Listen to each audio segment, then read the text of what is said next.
Good morning and welcome to day 3 at the KBIS Next Stage. I'm Leanne Wood, president of Flying Camel PR, and I'm your host today. Each morning we are kicking off the stage events with a trends report directly from NKBA. A big thank you to Ferguson for sponsoring these trend presentations. We're going to play a short video from Ferguson right now. Discover the place where homes become extraordinary. At Ferguson Bath, Kitchen, and Lighting Gallery, our consultants provide a dedicated one-on-one service. We'll help you choose from the best selection of luxury brands and work with your team of contractors to ensure a seamless experience from start to finish. Bring your vision to us.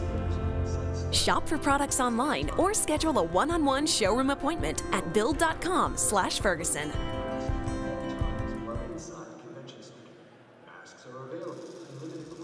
We did figure out that timing yesterday, and that didn't happen, but I'll just wait for 1 minute. There we go. On behalf of Ferguson, whether you're renovating an outdated bathroom or building your dream kitchen, Ferguson Bath, Kitchen, and Lighting Gallery offers the widest selection of products from today's most recognized brands.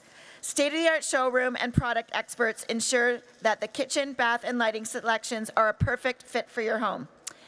And that's from Ferguson. And now I'd like to introduce Pam McNally, Vice President of Marketing for NKBA, to present the latest trends on space and layout. Pam? Can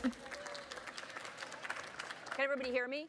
Right? Yeah, raise your hand. Okay. Well, first of all, let me just say, I know you're all here for the 30s. That's okay. I'm okay with that.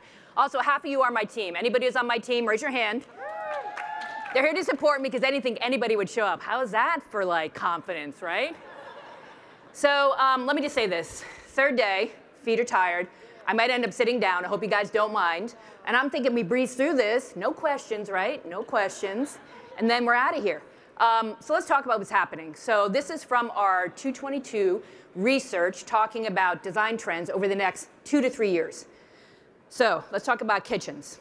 I think we all know that what's happening now is that, remember before the pandemic, everybody was like, let's all get tiny.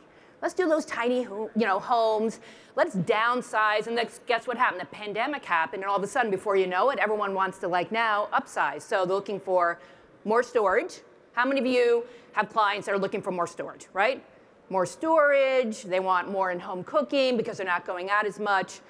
So obviously, increase the size of their kitchens, right? 84%. Most everybody today wants to increase the size of their kitchen, whether it means expanding out, taking over another room, breaking down walls. So obviously, smaller kitchen renovated, now expanded kitchens, and we have an island, and we also have a table. So also, we're talking about a 25 to almost 50% increase in kitchen size over the next 2 to 3 years. Does anybody find that alarming? No, right? You're all happy about that, right? What does that mean? It means they need you. They need designers to do that because they can't do it themselves, because guess what also happened during the pandemic? What did they try to do? What did people try to do during the pandemic? What? I'm sorry, what did you say, Mark? Renovate themselves. Renovate themselves. And what happened, guys? They failed. And what? You guys were called in to fix their problems. All very happy about that.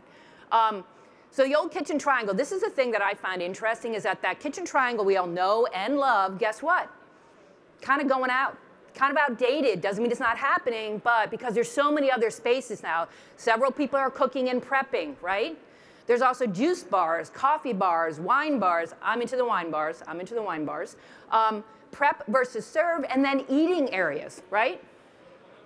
So here's a kitchen that has not only a table, but we're looking at 3 prep areas. I've got a counter, I've got an island, and I've got an area for prep. Another area with 2 islands, cooking area. So obviously, what does this also mean?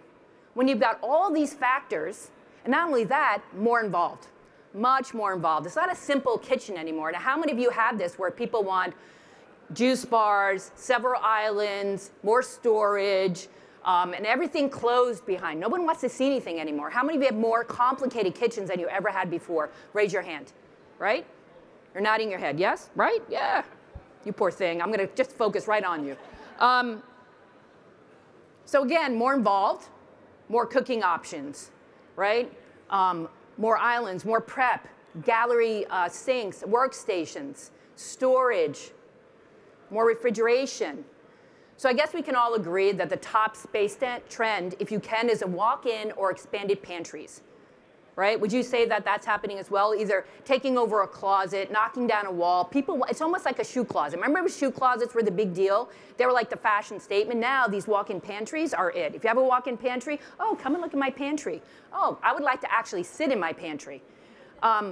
So here, look at this. Which is also interesting is people may not want you to know they have a pantry, right? So they hide it, right? They hide it behind what you might call like, you know, other floor-to-ceiling cabinets, etc.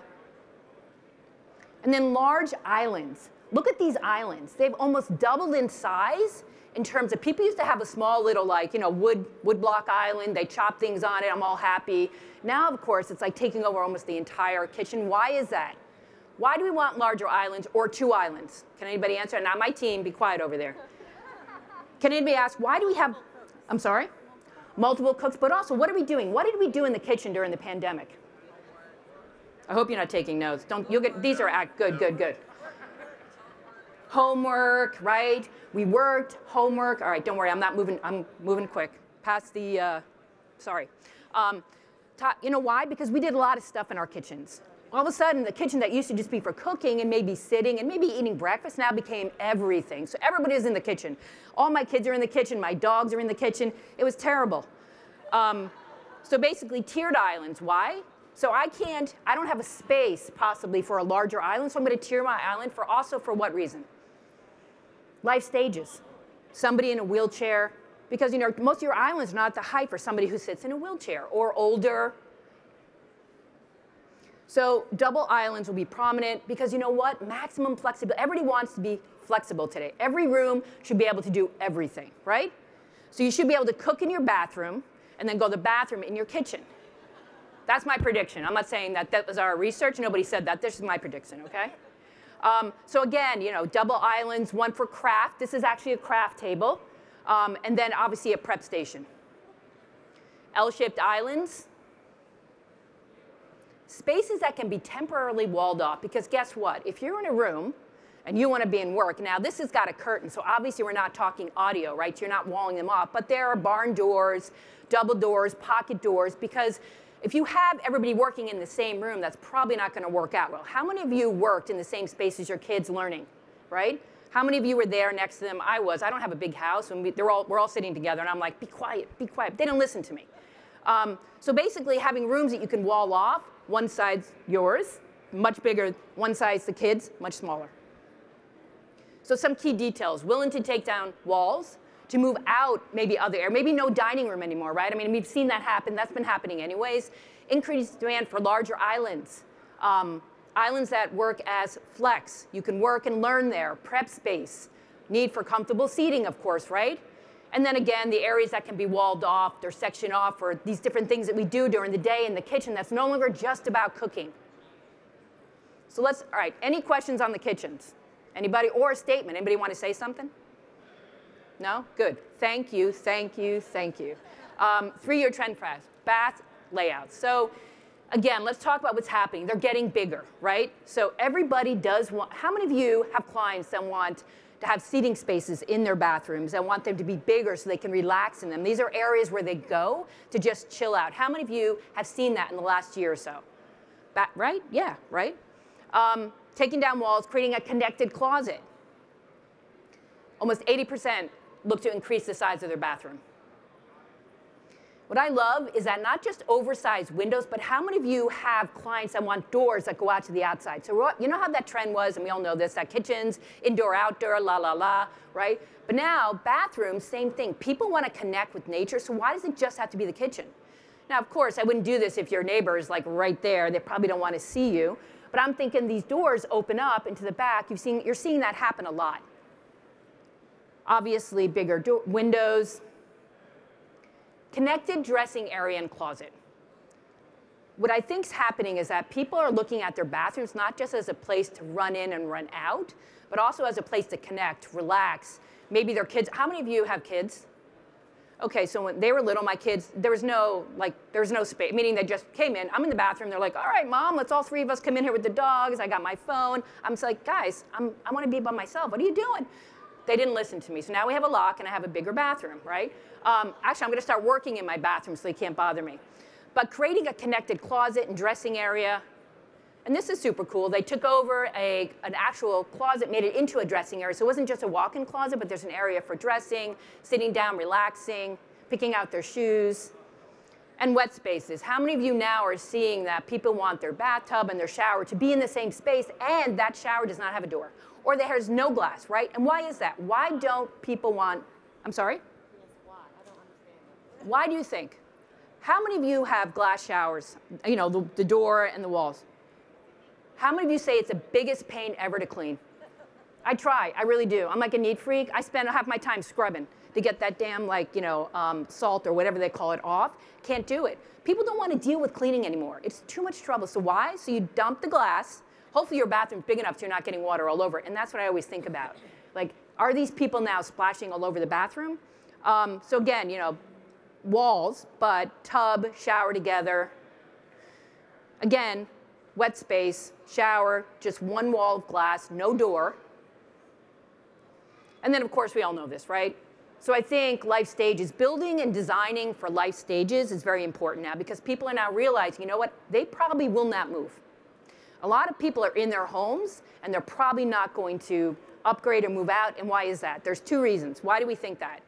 Why are they not moving? Why are they staying where they are? Anybody? Too costly, can't afford it, right? So maybe you can sell your house at a much higher price, but then you got to move into another very expensive house. But also, you know what? They don't want to.